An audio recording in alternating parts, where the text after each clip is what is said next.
Our next guest has the playbook for building an MSP channel from zero. He was employee number 17 at Datto, the youngest sales rep there to ever hit yearly quota at only 24. He onboarded over 750 MSPs and ran the same play at Scout, Evo, Cork. He knows how to turn a cyber startup into an MSP channel machine. And he's who you call your channel motion stuff, recently named VP of Sales at Hook Security. And please help me welcome Nick Wolf. Hey. Yay, welcome aboard. Thanks for having me here. Happy to be here.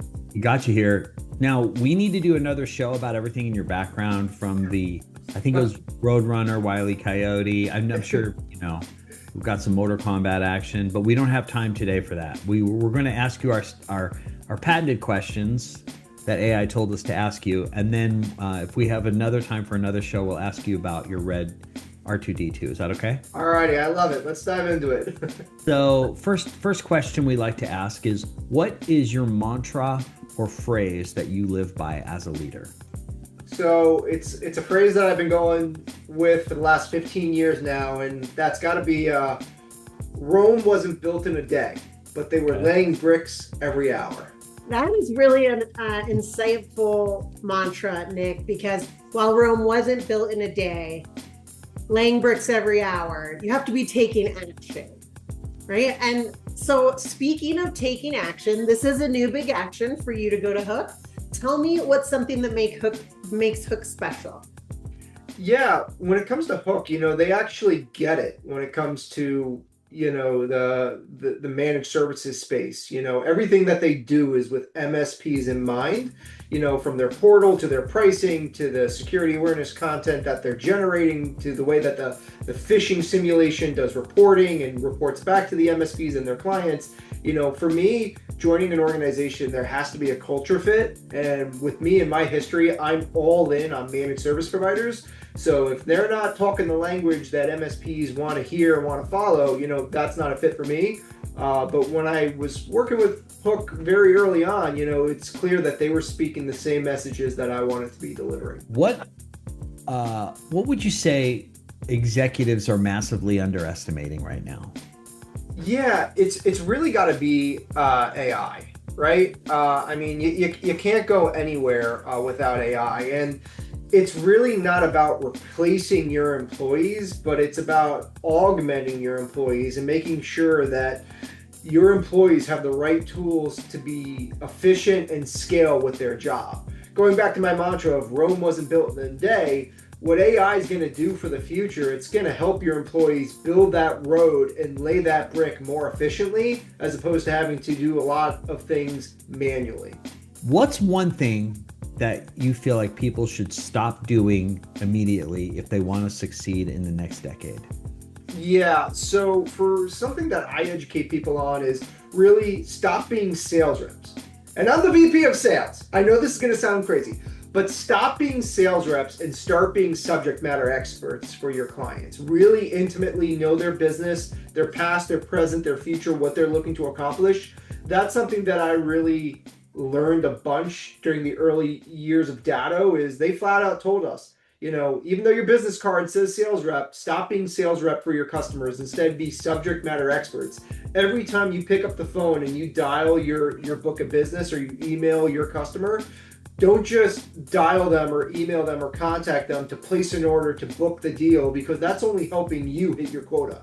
Instead, you want to provide value back to them, whether it be a latest case study, some more content, some more training. You want to be a subject matter expert providing value to your customers instead of just being an order-taking sales reps. Great advice. So when you say providing value to your customers, are the MSPs your customers? Is that who you're talking about today?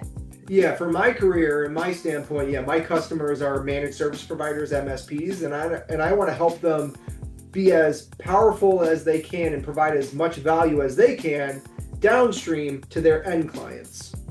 That makes sense. So, as a leader, one of the things you do, whether it's forecasting or, understanding that subject matter expert, we're tasked with seeing around the corner, if you will, a sales leader. So what is a trend in the MSP space specifically that you are watching closely, and how is it impacting your customers today?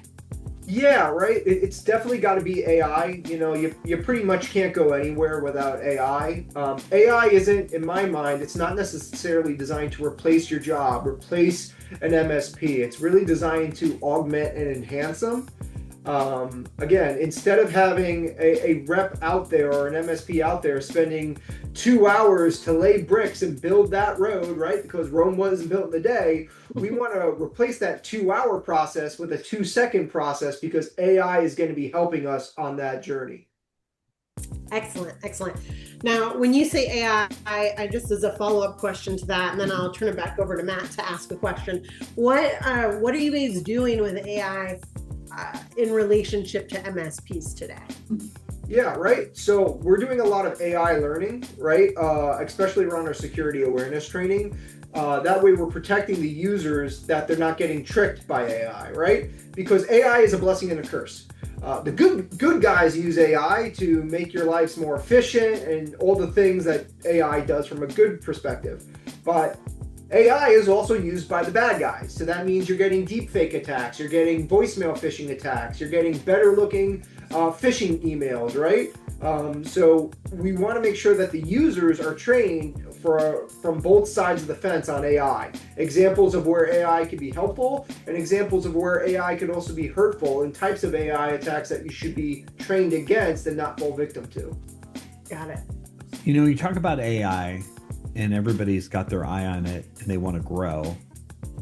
My question is, how do you push for growth without losing that something special that your company has or that you have as a leader or your people? How do you push for that growth without losing the things that are most important? Yeah, so ultimately, in my experience, you don't lose your culture because you grew the business. You lose your culture because you stop paying attention to the people that were doing all that hard work, that were in the trenches doing the growing. Me personally, I tend to do what is right over what is profitable, both for my customers as well as my employees alike. So if that means awarding, double comp in a certain scenario where, there's an overlay in a specific sales territory, right? Or with a customer, if we did them wrong during a certain month, maybe we have to give them a month. A Dr. Doom right? mask? Do they get a Dr. Doom mask? If they won't get a Dr. Doom mask per se, but I have sent out Legos. I have sent out, Star Wars helmets before. So especially for MSPs that send us a referral or something in the past or helped us out at a trade show. So doing what's right over what is profitable is definitely a culture milestone that should stick with any organization, at least organizations I'm a part of, no matter how big or small that they are. And a follow-up to that is, if you ever were, I'm just going to guess, like, let's just say interviewed on a LinkedIn YouTube show, they did amazing shorts, would you ever think to send them out a big Lego set, something specific? Before you answer, like the Yoda, the full Yoda, which I may or may not have seen with the crazy eyes. I'm just wondering if you've ever thought to do that, if that's just something that you would do as a strategy. It's definitely possible. I know that other organizations, they send out Starbucks gift cards if you book a demo.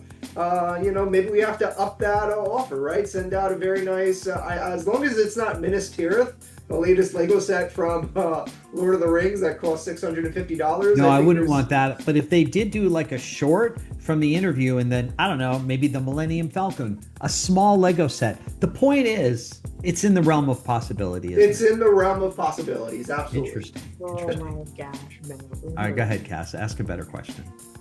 Okay, that won't be hard. So, no, just kidding. I did find the Yoda with the crazy eyes that you were. Yes. Wow. Yes. Those are some crazy eyes. Okay. So doing what's right, creating culture, doing the right thing, and then creating value. There sounds like there's a sense of commitment to your customers and to your team. What was the defining moment in your career, if you will, in your journey that sort of took you down the path? That developed the Rome wasn't built in a day mantra? Yeah, I guess what really defined my career was it's got to be back to the early days of Datto. I was very fortunate to be the 17th employee there working at Datto in the very, very early days. And, during my time there at Datto, I was recognized as the #1 worldwide top sales rep. And at the time, Datto was $1 billion company with hundreds of elite sales reps around the globe. And standing on top of the mountain there, it wasn't just a career milestone. It fundamentally shaped, how I view the key word of execution, right? How am I executing at my job on a daily basis to constantly perform? And the reason why it was so defining wasn't necessarily the trophy or the publicity that I got around it. You don't become the #1 sales rep getting a bunch of lucky breaks or having the best sales territory, even though those things, definitely help. It really comes down to reverse engineering what that goal and outcome is and how do I execute on it, right? That means going back to my mantra of Rome wasn't built in a day, they were laying bricks every hour. How do I lay bricks every hour? That way I could hit my goal weekly, I could hit my goal monthly, I could hit my goal quarterly, and I could hit my goal annually. So that's something that I really took to heart is, what can I do that little bit of extra step every day, whether it's an extra dial, an extra email, an extra demo, a better note taking in the CRM that will set me up for a better success tomorrow and the next day. So good. So, you talked about not being lucky, and really what you're talking about is execution of skill, right? So with that execution and your career, you told me you've moved up from some big places. What is the riskiest decision you've made and how did it pay off? Yeah, so my riskiest decision was accepting a new challenge, right? When I was at Datto, I was there for about a decade and I seen it all, going from a startup to $1 billion organization as their top sales rep.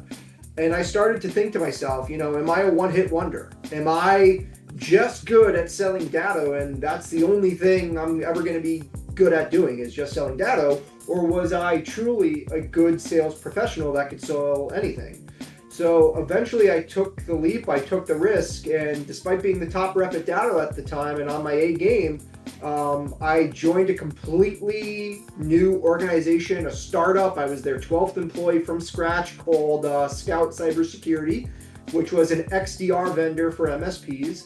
And during a 2-year time frame that I was there, I basically followed the Datto recipe book and playbook that I helped write. And yes, I was recognized as their top sales rep at Scout, but it was like a team of 5 or 10 employees at the time. It wasn't much. You still won though. You're still #1. Yeah, still #1. Still a big fish in a small pond. But we were able to prove that playbook worked, and it worked so well. We onboarded so many MSPs in such a short time frame that we were actually acquired by Barracuda Networks for a 9-figure sum and became known as Barracuda XDR. So, I sort of had 2 back-to-back successful exits, both at Datto and at Scout. And, in my mind, that risk paid off, not just in the short term, but in the long term, because I knew that that's something I wanted to continue doing for the rest of my career. I love working with a small startup that wants to focus on the MSP space and really grow their channel presence and grow it the right way. Most recently, before joining Hook, I was at Cork for about 2.5 years, and I believe you guys just interviewed Andrew Mora, Cork's chief revenue officer that I had the pleasure of working with for about 1.5 years there. But during my 2.5-year stint at Cork, when I started, we were able to grow that revenue by about 2,000% over a 2.5-year period, and a lot of that is thanks to managed service providers, right? We were able to grow that partner base from about 15 paying MSPs to several hundred paying MSPs in a relatively short time frame. So if you're in my shoes and you're ready for that next challenge, I would recommend taking the risk.